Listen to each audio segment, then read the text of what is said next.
Zenlo M5 Plus. Ito papakita ko sa inyo kung gaano kalinaw to. Sa NMAX version 2 siya nakalagay.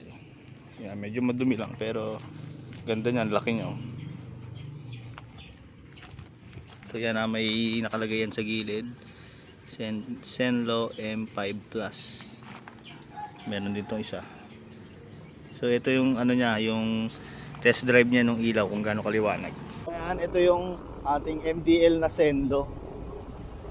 Click nyo lang yung link, o kaya kung hindi nyo makita yung link, nasa description box at saka nasa comment section yung link.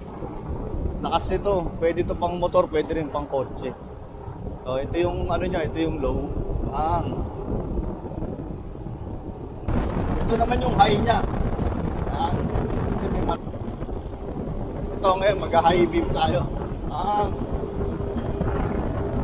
Dito, may dadaanan tayo dito na wala talaga siyang street light. Pag nandito ako sa Isabela, dito ko nagtetest. Ay, meron na pero isang piraso lang. Ayun eh.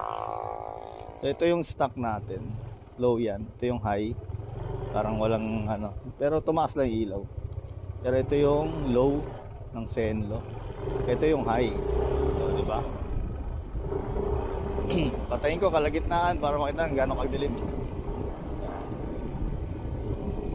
On and off ko na lang yung high. Saka yung low syempre. Kita nyo yung ano comparison, no?